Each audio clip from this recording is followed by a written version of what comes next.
Hi viewers, let's come to the next question. Do you know how many photons are present in sunlight?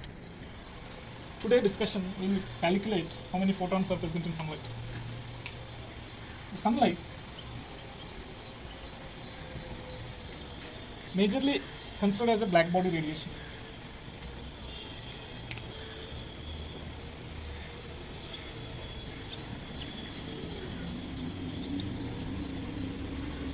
If you see black body radiation, it emits wavelength lambda in units of nanometer. Let's say the major dominant wavelength is from 400 nanometers to, let's say, 1000 nanometers. The black body spectrum has a peak sunlight in the wavelength of, let's say, around 632 nanometers. Here it is the intensity of the sunlight, which is in the units of watt per meter square.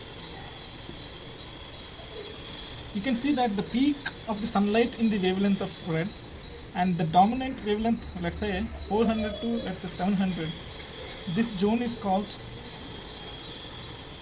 visible zone, and this zone is called IR zone, and this zone is called UV zone.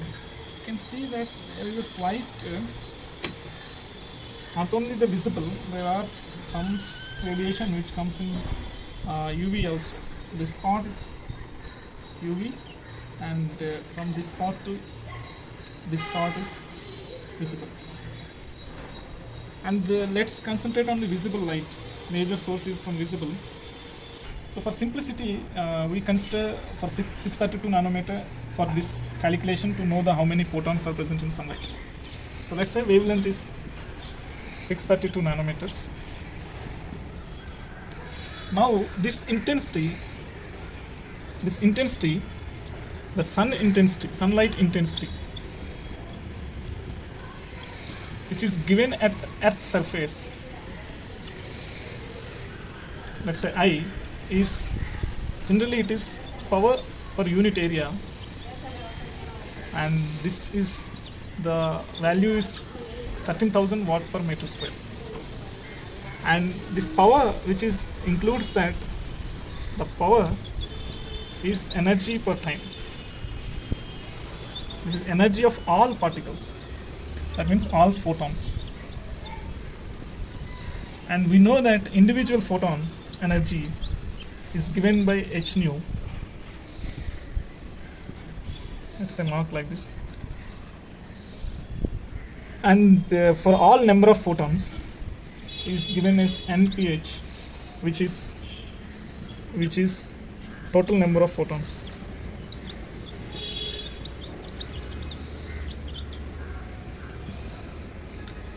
And then power is simply given as total number of photons times EPH is the total energy given by time. This is the optical power.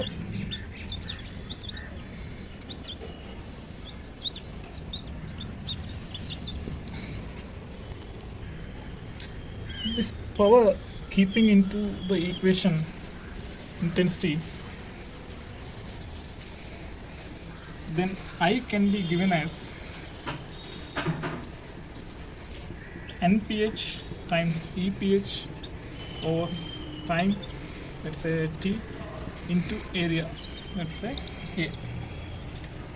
And this is further given as nph T times area as a one quantity, and EPH is the photon energy,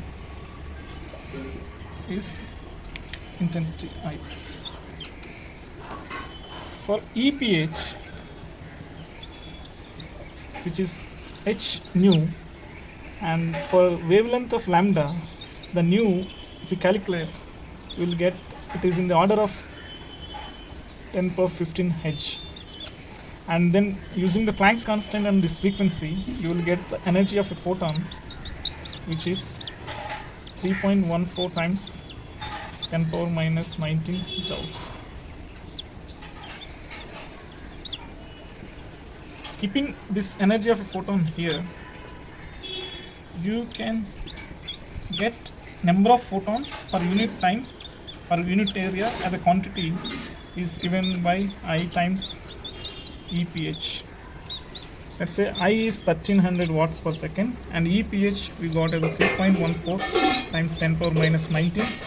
This gives 414 into 10 power 19 photons per time per area.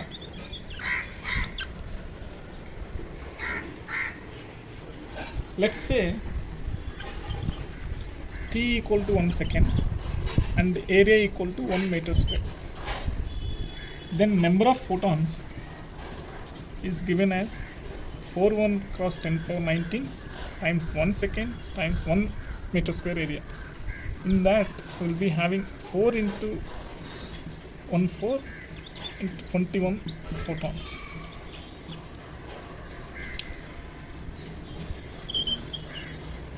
You can see that for a 1 second time period and for a 1 meter square, like 1 meter cross meter area, if you consider the number of photons that are coming, average number of photons.